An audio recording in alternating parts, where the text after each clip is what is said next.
If she had only been ugly, we would still I don't have makeup on. Oh shit, do I have makeup on? I thought you What did. are you so worried about? I thought you. You know, can I tell you something? It's really funny. What? What are you worried about? Well, no. What happens? Lawyers worry about what's called the record. Well, for the record, when we start the show, why are you worried about being boring? You have a fascinating career. You're the first non-comedian we've had on. I've known you since second grade. It's pressure zone. I was 2 and you were 10. That's right. I am many years older than you. Of You course. are. Look how gray you are. You know. You're white. You're a white stallion. So, look, you're worried about being bored? Don't worry. You should see me. Have you seen my act? You want to talk about tedium? Seen your act many If I times. could astral project out of my body when I'm doing that fucking act, I'm sorry. You wouldn't watch it? Hacks call me a hack. I'm a hack to hacks. So you ready to start the show? You okay? Whenever you're ready, Dom. Well, you don't say it like that. Okay. It's a joyful thing. Okay, It's no. Podcastville. Welcome. Hello. Hi there. Welcome to Dom Irrera, live from the Laugh Factory. Special guest, Joe McGettigan, my friend, known each other all our lives, a terrific prosecuting attorney, par excellence, and it just has a fascinating career. If I could say a couple of things, he was a Philadelphia district attorney. Assistant district attorney. Okay. See, he's always worried about the facts. Hey, you're out in Hollywood. Maybe you stretch a little, huh? Okay. He got kicked out of high school. Or you left, and I left. Two We or left the three. same high schools. You graduated from Temple. You went to law school at the University of San Diego, and I went on to fame as a stand-up comedian, and you as a lawyer. And you prosecuted the John DuPont case. Oh, yeah, it was one. Yes, it was a murder What did John case. DuPont do? He murdered a young man named David Schultz, who was an Olympic gold medal wrestler, and DuPont murdered him. It was a terrible thing. Now, I know that these things aren't funny, but you told me some things along the line. If you don't mind me saying, one of the things, he was on a starvation diet. Oh, and he gained 16 pounds in prison. Yeah. Gained 60 pounds. He would not eat his meals, and his lawyers were smuggling into him hoagies, and he would duck down behind the table while they were conversing. And really? And he'd come up from behind his table that was out of sight of the guards, and his mouth would be stuffed with. Didn't he do it in the bathroom sometimes? Yeah, that He kind of ate in the stuff. bathroom? Oh, yeah, it was hilarious. He got plump in prison on a starvation, while fasting. So it was great. He was a character. Did you know him at all? No, I knew him only in the context of the trial. And your first cases were the toughest ones, you said, right? Very first cases? Well, there's tough cases throughout, but in the beginning, I started out in Philadelphia, and then after trying a variety of different cases, I started to specialize in cases involving sexual assault, rape, and then murder. And, Wow. And they were in Philly murder. They were tough. So they were hard Isn't it cases. funny because we grew up together, we goof around, we did a lot of the same stuff, played a lot of basketball, millions of hours of basketball. Yeah, a lot of basketball. And you end up in the serious business, and I'm a fucking clown. Basically a clown. I'm a buffoon. I'm a word buffoon. Well, that's true. Although one of the things we used to say, as prosecutors, it's a tough business, it's a grisly business, a lot of it. But people would say, why do you keep being a prosecutor? Because you're not going to get rich being a prosecutor. We'd say, well, once a day I would get a pretty good laugh, and once a week I get hysterical because of the stuff that the criminals do and witnesses do and people do. Well, So you I divorce it from the. I love the story about the hypodermical. Oh, I had a. Joe, pull the mic up just a little. Sure. I had a witness who later turned into a kind of a snitch for me, and he was really, really a tough guy. He'd been in prison for about 10 years. He got out, and he was going straight, but he wanted to bank. He wanted to rat on people and bank goodwill with the police. And he was a snitch who wasn't even scared of people knowing it because he was so tough. Right. And his name, don't want to give his last name. His nickname was the Panther. He was Paul the Panther.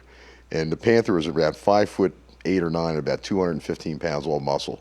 And he'd been a half-baked prison lawyer when he was in prison, so he used to always want to talk about legal issues with me. Because he would sit there and read law books. Trying to get himself out of the crimes he had in fact committed. What was he? He was a murderer?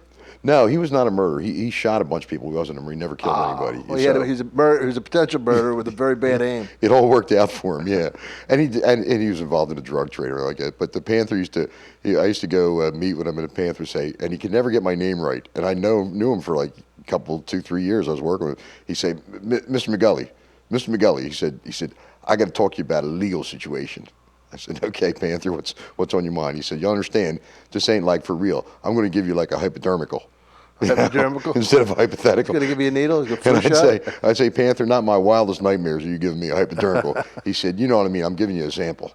I said, okay, you can give me a sample. He said, really? He said, look, I may be able to talk about some stuff that's going down. He said, but like I got to remain monogamous behind this shit. What is he, Norm Crosby? Is he Malaprop? Mrs. Malaprop? I said, well, you remain as monogamous as you want, Panther. Go ahead, it's all, you feel free. He was Sounds like Jamie Musada. We have the owner of the club here is very similar to He that. was a character, the Panther. Panther was a great guy.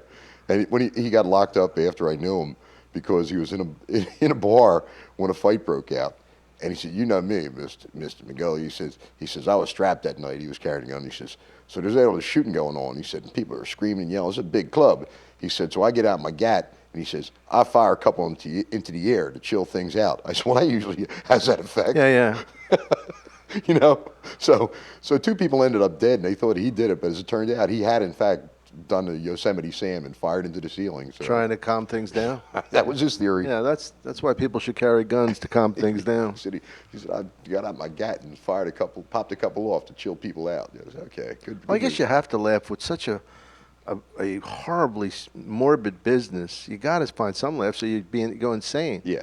It can be. You can hit a kind of a trough if you don't get something else out of it. Yeah. Yeah. Well, Joe also prosecuted the Jerry Sandusky. He was lead prosecutor in that case, and he really didn't want a lot of publicity. That's why, if you don't know his face, it's because he didn't sell himself down the river like the people in the O.J. trial, and they all became millionaires, even the prosecuting people. Yeah, a lot of people did okay, but well, everybody chooses the way they decide to go. But that wasn't. The only thing you don't want to do is lose sight of what you're supposed to be doing. Before and during a trial. And afterwards, what you do is up to you. Yeah. So, what was your favorite? Oh, you told me. I asked you a couple of questions, but the one was you've gotten people out of jail when you found out they were innocent. Well, there's one case in which I actually a guilty verdict was returned against a guy who I prosecuted, and who turned out to be, well, there was substantial doubt about his guilt. In fact, I think he wasn't guilty, but nobody, I didn't know for sure. But as soon as some of that came to light to me, Well, it's purely hypodermical. yeah, it's hypodermical. Yeah, I got him a new trial. Fortunately, in this particular instance, the guy had a completely spotless record, never been convicted of anything, never been arrested. He was a family guy. He was a deacon in his church, and the judge did not even revoke his bail. So he was still out on the street awaiting sentencing when something became known to me that indicated that he might not be guilty. And I had to go and say, hey, look, this guy deserves a new trial. And they gave him a new trial, and he was acquitted. So. Doesn't it piss you off when they say it's not admissible in court? Yeah, I guess. I mean, doesn't it? I mean, like when like it would help win the case. Yeah. Oh, yeah. I mean, 2 things. First of all, could you ever be a defense lawyer? I'm not interested in that side of Because the line of the work. when like somebody is like smirking at like a woman who's raped father, and he's going like this to him, and you know the guy's guilty, and you have to defend him. How do people do that? What kind of scumbags are these lawyers? You know what? Actually, it's funny. Some are, some aren't. Some people I really have a lot of respect for, defense attorneys. Well, I mean, I know there's people that are innocent. I know that but I think most people are guilty. I say, like the French, guilty until proven innocent. Well, I had one time I was in court. Vive la Quebec libre. I was in court one time with a guy who was supposed to be pleading guilty, and we went up to the sidebar, up to where the judge is on the side of the bench, and the defendant's still sitting at counsel table, and we were up there trying to decide which of the particular charges he was going to plead to and some other things. And the defendant was trying to get the judge's attention. He kept going, Your Honor, Your Honor, Your Honor. Kept jumping up. My man. Sister. The judge said, sit down. So finally the judge says, Your Honor, he said, I've been thinking this over. He says, I've been thinking over. He says, I don't think I'm guilty. And the judge looked around. He made the decision. And the judge looked around him. He said, son, he said, you're guilty. We're just locating the crime up here. So, Wow. So it's pretty funny. We're just going to locate the crime. So. Now, do you have judges like in the NBA, that certain refs make calls for you, and certain refs don't. They just don't like you. Oh, sure. You have judges that Sure. like you, and judges that don't like you. Sure. I mean, that's natural. I think it's true of all. It's human nature, right? All attorneys who try cases, they know some judges, for some reason, don't care for them. Some like them. One of the things, most important things you want to do is work with a judge who trusts you, who knows that you will not mislead them. That's a very good thing. That's the best you can hope for. Whether he likes you or not, if a judge knows that you will be absolutely candid, as all of us should be and try to be, or most of us try to be, but once a judge has confidence in that you won't mislead him, that's a good thing. So, Joe, what was your, in all the cases you've done, was there one case where you just went, yeah, fucking A? Like he did so much mean shit that you really wanted to get this motherfucker? Oh, yeah, there are a number of those, but some you take greater satisfaction in than others. I tried one case. It was a very difficult circumstantial murder case in which there were no eyewitnesses. And the defendant should not have been, but was, on bail during the trial. This was for murder. It was a death penalty murder case. And he should have been on bail. It was a small county, and the judge didn't want to revoke his bail. What state was it in? Pennsylvania. He was a local guy, and and nobody thought he was going to be convicted.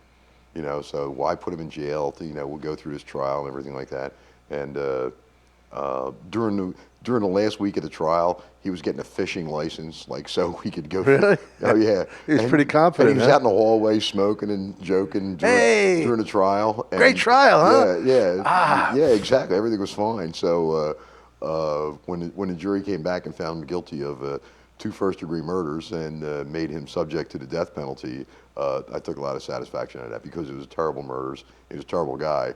And it was like to them was a big joke. I have to admit, I was somewhat unprofessional at the end of that trial because I really didn't like the defendant, and I really didn't like his lawyer. And I believe the defendant's father had been an after-the-fact participant in helping him to get rid of the weapon and stuff like that. I didn't have any proof, but his father's a bad guy too. And after this completely unexpected conviction, and the guy got the death penalty, got 2 death penalties, I never usually do this. I don't behave in this fashion, but I knew the lawyer. It cost him a lot of money, somewhere between maybe $250,000, $500,000. And they let the defendant talk to his father in the courtroom before they took him away in shackles from his fishing license with his civilian clothes. Right. So I was just standing there talking to a few people, and I happened to see the defendant's father. And it's embarrassing, but I'm going to admit it anyway to you.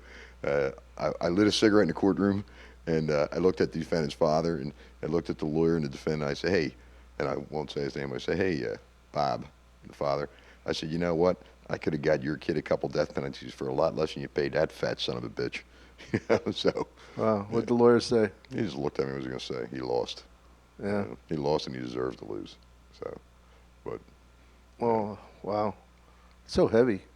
So heavy when you're dealing but people don't realize, and what you've told me, over the phone so many times when we're talking about any of these things, is how intimate you get with the victims' families and all that, and emotions. I'm thinking I know what it's like to do an HBO special, and you build up to that. You don't just do it. Now, the emotions, how do you feel when you're going to make your closing argument, when you put all this work into this? Do you get anxious, or are you just so prepared? Is it are you like Belichick, who is so prepared that he seems unflappable? No, I think I'm usually, I'm nervous. Everybody, I think, yeah. I mean, when you stop being nervous and take it for granted, then you're probably not. No, that's a cool admission. I'm usually nervous, and I always, it's like anytime. I've never sat down after I've talked to a jury that I haven't said, geez, I forgot to say this or thought I should say that. Almost never. Maybe once or twice, maybe I thought there's nothing more that I could have said or done. But usually at the end of a trial, you think of always something you could have done or done better. And after you've spoken to a jury, there's something you think you could have said or said better. And I'm always nervous beforehand. I just am. Maybe some people aren't, but I am. So. Yeah, I don't get very nervous anymore with stand-up, but you know what your outcomes are going to be. You know. Well, I mean, you can't be positive, but Jimmy Fallon was a good example. I did everything that I thought, and then after like a day later, I was in bed. I went, "Fuck, I forgot to do." Yeah. You know, so and I always feel that way. You always, you know. In fact, in the beginning when started trying cases, a couple of friends might come watch me, and I would reach the end of my closing argument, and then it seemed to them I'd start again because I remembered something just as I was about to sit down, and I wouldn't Right. go without saying it. They said, we thought you were doing encores, you know. Now, do you have it scripted, or do you just have highlights? You know, I know there's a lot of comparisons between what we do because we're performers in a sense. You know what I mean? But like when I have like something long to do, I don't write out everything. I write out like I'll put like refrigerator, mayonnaise, whatever the That's thing. exactly the same way. There's a little difference. When I first started trying cases, I would literally write out everything I was going to say. I wouldn't read it, but I would write it all out, and then I would put like, like circle something and put a big arrow like with a key word. And I did that for maybe your first 20, 30, 40 jury trials. Then after that, I stopped doing that and just started writing out the key words on a big like manila folder on my on counsel table. But then after I tried even more cases, I actually went back to writing everything out. And now that I type a bit, I would actually type things out, put it in big font, because some things you want to say exactly in a certain way, and the process of writing or typing helps you say it in exactly that way. So I would do it that way. So, I mean, many people work differently. You know, some people, I've seen people, very good lawyers, sit there and read their closing argument. Read it.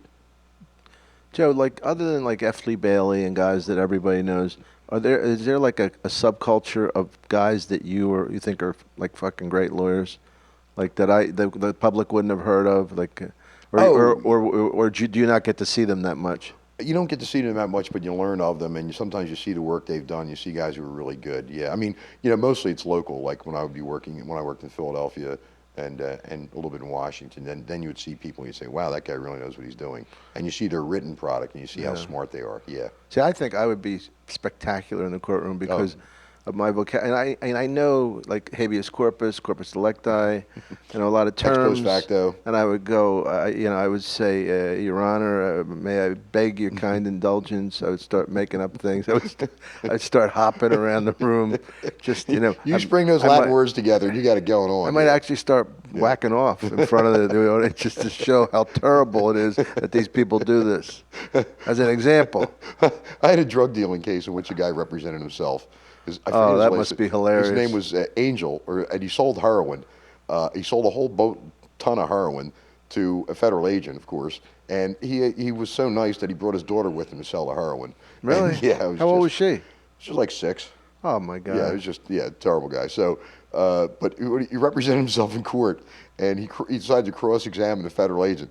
He said, what is it that you say happened then? He said, well, Angel, that's when I gave you the $250,000, and you gave me all that heroin. He said, so you say. I said, well, yeah, that's what I do say. And he said, may I remind you, you're under oath? He said, sure, I'm under oath, Angel, and that's why I'm telling you, you sold me heroin. So it was just crazy. Some of those guys are funny. The things defendants do and say, almost they make it worthwhile. They're pretty entertaining. So. Now, how many people do you think you convicted to the death penalty? Oh, death penalty? Oh, I don't know. Maybe 10 or a dozen, something like that. I really don't know. Have any of them gotten killed? No, Pennsylvania is basically one of the slowest states in the union about actually getting to that. I've had 1 or 2 die in prison, I think, while they were waiting their execution. Are you upset that they died since then they didn't get the punishment? No. But, You're not that sadistic? No. I would be. Fuck, No, he died. I no. wanted him to get killed. No. Sucks. Son of a bitch. I think most people who prosecute death penalty cases are like me. There are very few instances where we would not allow a person to plead guilty to first-degree murder, get a life sentence, as opposed to the death penalty. Most people get the death penalty are people who won't even admit their guilt, and they deserve it. So you're not real vindictive? Well, sometimes, but not most of the time. It's, Yeah. See, I'm real vindictive. That's why I'm a comedian. Yeah. And I want to hurt the audience with laughter. Because I kill, but I can't be prosecuted, but I'm killing. Is this thing on? Hello? Maybe I should interview you, because I'm not so sure that you're your audience is going to find illegal stuff all that interesting. I don't know. I think Dom. you're interesting. I mean, I don't know. yeah. I mean, like you have a very interesting life. You come from a family of 8 kids. Your father was a lawyer. My father was the father of 8 and the brother of 8. He had himself 6 brothers. One up on the 7 sons of the 7 sons. He had 6 brothers and 2 sisters. Yeah. I didn't know that. Yeah. Father of 8 and a brother of 8. I know your father very well. I know your mother very well. Your mother's 92. 93. 93. Wow. She looks 92. She looks 91 and a half. She is smoking. Your mother's hot. May I remind you? You're under oath. when I called her the other day and I said, Mom, how you feeling? She said, Joey, I feel great. If I felt any better, she said, I might have to get hit by a bus to actually die. And I said, well, we can What only do you hope. say to that? Yeah. I said, we're hoping, Mom. Yeah. So. We went to this school, and I could say the school, John sure. Bartram. Yeah. And then, I'm worried because I told you at the end of this, if you have anything that you don't No, like, the only thing I want to do is I really don't want to talk about any of the details or particulars or even reference too much of Sandusky. First of all, because people think I'm trying to self-promote on that, and second, more importantly, well, you're not selling anything. No, more importantly than that is that there are people involved. It's still in litigation. It's in appeals, and there are people involved who value their privacy. Some of the, that kind of stuff. Well, if you're gonna be like that and uptight about everything, forget about it. Okay. No, well, I was telling them about your life. We went to high school a couple of years, West Catholic. Both of us, I don't know what happened to you, but I got kicked out. I would pick him up for this school, John Bartram. He used to read all the time. It's like a real egghead, not like me. I didn't need to read because I knew it all, see? And you didn't drink with me in the afternoon. You didn't drink with me in the afternoon. Tom, you would come to my house at 9 o'clock in the morning drunk. Did you push the mic up a little? You would come to my house at 9 o'clock in the morning drunk. I wasn't drunk at 9 o'clock in the morning. Well, you were. I was hungover. Hungover. It's different. Yes. But I would go. His mom was so sweet to me, and I would come. I guess we would play hooky from school. I love that word. And I would come in like to his mom's his house. His mom would go, "Oh, Dominic, you look so tired. I'm fucking blitzed." Right? I go, "Yeah, I'm tired. I'm slump over on the couch." And then I go to sleep. She goes, "Why don't you lay down?" All right. Boom. I'll be out for 3 hours. I can't understand why I didn't get in Yale. Did I ever tell you that I had to go to summer school to get in Philadelphia Community College? That's how fucking dumb I am. I had to go to summer school to get in community college. Well, Don, the important thing is that you made it. I made it. I got your associate's degree. I got my associate's degree, which allowed me to associate with people better than me, who actually got into these schools and had SAT scores. A lot of it's a waste, though, don't you think? Yeah, I'm not. Look, for some people it's great. For others, you got to get a credential. So that's what you do to get your credential. Where'd you take the bar? Here, right? California? Pennsylvania. Yeah. Well, I thought you had a California. No. Well, that's the only place I really practice was in Pennsylvania. In federal practice, I practice in federal practice too, and you can practice anywhere. Oh, right. Do you have to take a separate bar for that? No. If you're admitted to the bar of any state, or the District of Columbia, you can practice in the federal courts. Some jurisdictions require that as a local rule that you take their bar. So, but none of the ones that I worked in. So. Have you ever been obsessed with another man's woman? You think? I meant to tell you about your first girlfriend. As a matter of fact, that was a little obsessive on my part, but She wasn't my first girlfriend, and you fucking stole her from me because you came to our house uninvited. We used to call you Rent-Free McGettigan. Well, you had her over there in her high school uniform. I realized. Well, first of all, she was in high school uniform. I was 19. It wasn't like I was some pervert. I was 19. She was 17, and I guess that was illegal, huh? Is that still illegal if you're 19 and she's 17? I don't know, because I waited You waited until her 18th birthday to nail her. I was a gentleman. Son of a bitch. I love that girl. I love her like she was a wife or a whore. A wifey whore. She was hot. Good kisser. I remember making out with her at the subway. I was wild. I was like Zorro in those days. Whatever that means. I punched her dog once, but no. You did? I better cut that out. That dog was really... Her dog? Yeah. It was annoying the hell out of me. He kept barking in my face. I punched Franny's dog. But I love dogs. I But love dogs, too. It just would not calm down. I Get didn't out really my punch face, it. motherfucker. I just asked her to give me a glass of water, and I gave her like a pretty good whack. Chill it out. And after that, the funny thing was, after that, it really loved me. Like Which your bitches. But it just, oh jeez. But it just, I guess it needed to understand who, Respect. what was going on here. So yeah, it was just bark in my face. I'm sitting on a couch and I'm trying to watch TV and, hope to kiss a girl and, so. Joe, when you went to law school, well, first of all, when did you decide to be a lawyer? I don't remember you ever telling me. Remember when I tried to talk you into going into the Air Force? Yeah, that was it. That was the worst idea I ever had. Yeah. No, but the Air Force, because I thought it would be cool to wear that kind of blue. Just that color. I don't know why. Does that make me gay? I don't know what was in your mind. No, I don't know when I decided, to go to law school. I was going to. I thought you were going to end up being like a professor. Well, I was going to graduate school for English literature, and then I realized, it's just I really didn't like hanging around with a bunch of academics, Yeah. And I realized I like college girls, but I go to law school and meet law school girls, I guess. I don't know. Yeah. So it seemed like an interesting thing to do, so that's what happened. Nobody talked to you into it? Nobody gave you guidance? Nah. Did anybody ever give you guidance? Like McFadden gave me about drama? No, not that I recall. I kind of just, trial and error. I just gave you bad advice. Yeah, you did. You gave me a lot of bad advice. Like, here, drink this, Well, you stopped drinking a long time ago, huh? Oh, I have a glass of wine. You really should get into it more. You could use the bloat. Wouldn't you like to have a balloon face like mine?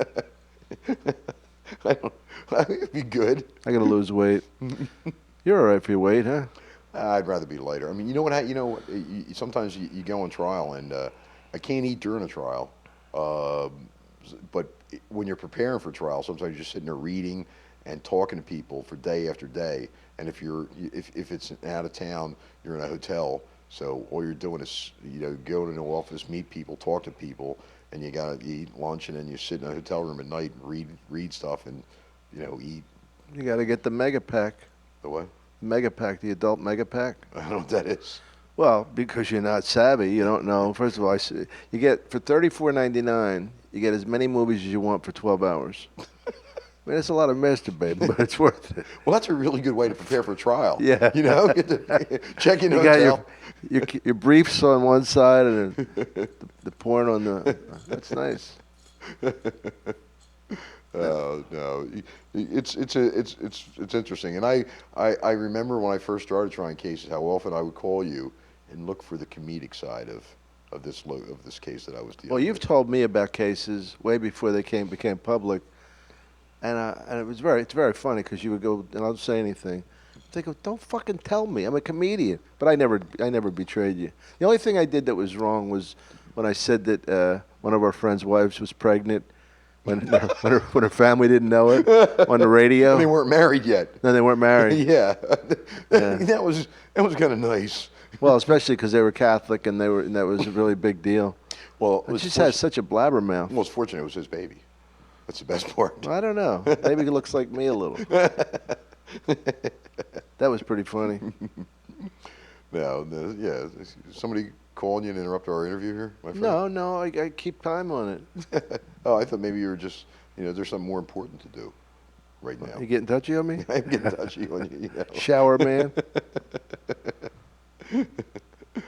Well, you know what? I mean, I wonder who started listening to this podcast will still have continued listening up to this point. Is anybody out there? Joe McGettigan. How many cases have you done? Oh, dozens, hundreds. You do some small ones, some big ones, some fast ones, some slow ones. You do a lot. I've been in business a long time. So. What was your favorite time in your career? I don't know. You know what? I like what I'm doing. I've enjoyed what I'm doing recently, but I think I had some of the most fun, and was when I first started trying murder cases, because that's the cases that real trial lawyers in my office wanted to get to do. They wanted to do serious cases, serious offenders, and when you get acknowledged as somebody who's ready to do that stuff or is capable, then you feel good about it. I think, I mean, you're a young guy and you say, hey, people say, what are you doing? Basically say, hey, I'm a murder trial lawyer, I'm a murder trial prosecutor. So that's kind of nice. Yeah. And I enjoyed that. And I work with some really, really great people, great lawyers who nobody ever heard of, who are just tremendous. And Well, that's what I wonder about, because we have comedians. I wouldn't say they're great, but they're really good that nobody ever heard of. Mm-hmm. And then we have comedians that are okay, but because they got a break in a series or something, are much more popular than their talent level. Oh, the same thing happens. The same thing happens. Not so much in prosecution. Defense attorneys. You see some defense attorneys who get big names, and everybody says, "I think I'll hire that guy." And you look at the guy and you think, hey, "Man, Yeah. he's not that good." But prosecutors, they don't get as much publicity. But boy, some of the best lawyers I've ever seen are some of the prosecutors I work with. They're just, really smart people and committed. Well, the guys that defend public defenders are the ones that get the most money, right? They're limited. I mean, F. Lee Bailey and those guys make millions. Public defenders don't make. Oh, the public defender. What are they called? The defense attorneys. Defense attorneys, yeah, private. Really know more shit. Private defense attorneys can make a lot of money. The funny thing is, the public defenders, some people. You're on a government wage, right? Yeah, so the public defenders are too, usually. And people criticize them and say, oh, he had to rely on a public defender like that's a bad thing. Many of them are the best actual lawyers because they're doing it all the time and they're talented people, So, I'm sure, look, there are public defenders. I'm sure there are public defenders in Los Angeles who are probably better than Johnny Cochran. Johnny Cochran? Yeah, right. And they were spectacular. Yeah. I worked on a cartoon with that guy who played, I forget, like the Johnny Cochran character on Seinfeld. The lawyer, yeah. What kind of fool is this? He was funny. Kramer's lawyer. Was he Kramer's lawyer? Right, yeah, right. Kramer's lawyer. Yeah. Funny how we all know that show. Oh, yeah. Name me another show of our generation that we quote all the time besides Seinfeld. I think Nothing. I I couldn't remember a fucking line from so many of those shows. Seinfeld is the one that's really known. They And made- for some people, Saturday Night Live a little bit. Well, not for me because that's Well, when you're I always work. working Saturday nights, yeah. So, But I love those kids. Was it Lonely Island? Adam Sandberg and them. Oh, Justin Dick in a Timberlake. Box? Oh yeah, that's They're hilarious. Fucking great. Yeah, that's really funny. Yeah. Yeah. But what's great for me too is I got to I would get a break when I'd be trying a case or doing something else. I'd talk to you and you talk about what you were doing and who you were working with, where you were working. It was always kind of fun for me and for us, for our friends. Back in the East Coast in our humdrum lives. While you're in the whirligig thing of show business. And you know what I really respect you the most for, Dom? Being down to earth. I'm one of the most down to earth people of my magnitude. Your biggest fault, I think, is an excess of humility. I've always found that, I don't like to criticize for that. And the other thing is this. An excess, what is in excess, Joe? When you have a gift, like I have, when maybe God himself is coming, God is my witness, like he has time to be my witness. Seriously, it's a gift and it's incredible. I don't know how I do it. It's not me. No, I think your humility, and the other thing is this. I'm proud of my humility. When you turned down Dancing with the Stars, I said, there's a person who has. Because I'm not going to sell out. Show business. I don't want that kind of fame. You're not going to have some woman dipping you. No. You know what I mean? That's not going to happen. I don't want her throwing me around the dance floor. Spinning you over. I don't want to wear those big sleeves doing the rumba. Fuck them. Fuck the man. And I threw it on the ground. And you know what? I think you would have been a favorite for Dance with the Stars. I think you would have been a winner. But you said no. I'm staying true. I think you're coming to life now. You were very shy at the beginning. Now you're coming to life. This is the Joe McGettigan that I know. I can't help it. You make me laugh. It's not just you, my friend. I'd have no career if it was just you. Fucking guys trying murder cases. I make them laugh. How hard is that? It's such a bad day. Every day's a bad fucking day. Oh, did you see that show where on True TV where the guys they have, like it's all snapouts in court? It's a good when the person you're interviewing keeps cracking up. No, it's fine. It's good. It's healthy. Everybody does. I'm sorry. I'm trying to be really serious, but you don't have to be serious. Okay. Just be yourself, man. It's your chance. Is there anything you want to say to the public? No. I don't even want to be here. You want to go home and watch the game? And you're out here to lecture some Mexicans?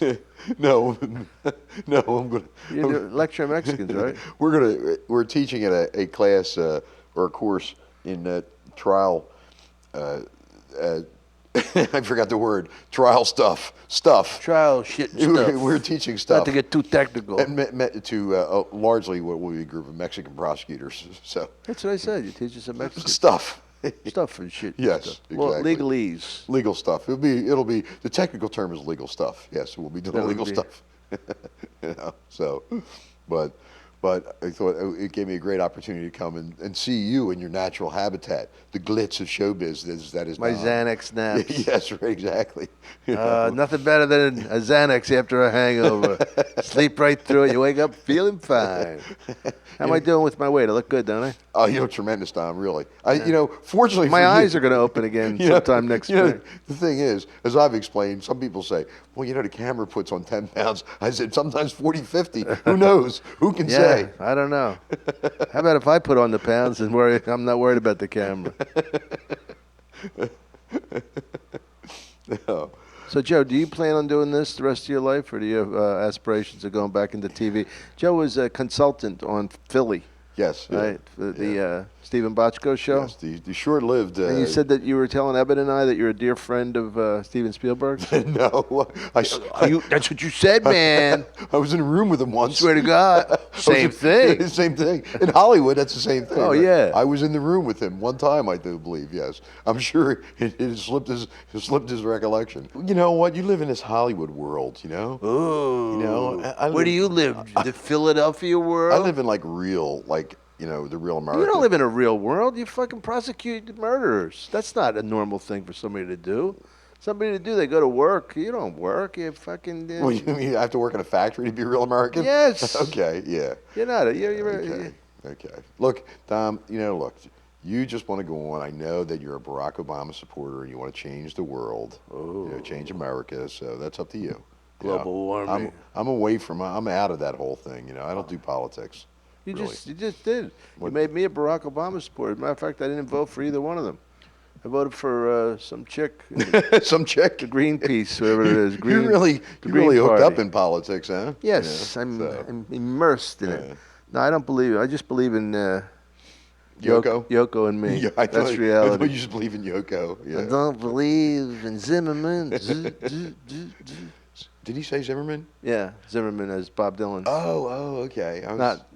Yeah, that Zimmerman guy in Florida. Not Zimmerman in Florida. That was John Lennon wrote that song in he was way ahead of his time. 1975. Yeah. So. You think he's guilty, Zimmerman? Hard to say. I mean, obviously somebody's dead and he pulled the trigger. The circumstances are really, kind of, a little murky. I don't want to be like Obama, who has opinions about things that he wasn't there, So He's the president. He knows everything. yeah, people like that. And Richard Nixon did that once too, So Did he? yeah, I forget what he implied someone was guilty of something. So, what can I tell you? That's one thing. This is good advice for all your podcast listeners. All right. Very short. My father told me once. He said the biggest mistake lawyers make, and then he corrected himself. He said the biggest mistake people make is reaching conclusions with too few facts. And I said, Dad, that's bullshit. But no, you know what I mean? And that's, a lot of people, you do that yourself. You hear, 3 sentences and you think, sounds bad. A lot of times you're right, but it's the times you're wrong and it's really disasters occur, when you reach conclusions about people, so, and things, so. Well, I judge a person only by the color of their skin. That's very... When I see what color they are, I know if I like them or not. I don't need to associate with them. I don't need anything, because I love people. Jesus told me, love people like yourself more. So basically, if they resemble you in some fashion, They resemble me. Yeah. They're a little overweight. I never thought I'd be fat, Joe. Remember how great an athlete I was? Splendid. Don, The splinter, they called me. you would have been the person we would have least thought. I know. Would be even overweight, much less Yeah, fat, I know. because It's you were just- like skinny almost until you started lifting weights. Then you developed an incredible physique. Yes. Yeah. I look like one of those where the guy puts his head on the muscle man. I was that body. You were I was that body and that head. The thing that's amazing about your weight gain is that your head is actually getting bigger, which is really cool. My head got bigger because of the steroids. Get the hell out of here. I took steroids. I took steroids for shingles. And so that I could hit. I kept hitting on the warning track. I wanted to hit the ball out. You have like a size 9 hat now. You make yourself laugh? I am. I don't need this shit from you. Could you get a hat? There's no hats that'll fit me. I have to wear scarves on my head. I have to dip coming into rooms. My head is. Do you remember the guy who went to college with? Well, that really narrows it down. Oh, that guy who went to college with. Glenn, what's his last name? Glenn Super. And he had a head. Glenn Super, wasn't it? No. Yeah. No, his name wasn't Super. I think it was Glenn Love, actually. Glenn Love. Well, that was a stage name. No. This is the guy who went to school with. Nobody's named Love. And he had this huge head. Oh, yeah, Mike Love. And he had this huge head. And, he used to say he talked to people like Sugar Bear. He'd always go, hey. How you doing? Hey. Can't get enough of them sugar crisps. And his head would start tilting because it would get too heavy. Start wobbling around. Whoa. Boy, I have to hold my head up right. Yeah, that was funny. He really did have a huge gourd, though. He did. He had a dome. I'm going to lose weight. You are? Yeah. You going to have a leg amputated? Oh, man. Are you cracking yourself I'm doing the jokes. Is it a joke? Is this thing on? See, this is why we've remained friends for all these years, because I'm always such a good audience. What audience? You're not. You laugh at yourself. No, I'm not. You're not laughing at me. You say something, then you laugh for 5 minutes. But you got me started. You don't even have to go out. You can just sit home on the couch and laugh. You got me started. Idiot. All due respect. And you know what? As a matter of fact, Don't point at me, man. I'm sorry. I'm the host. Do you remember when I started in law school?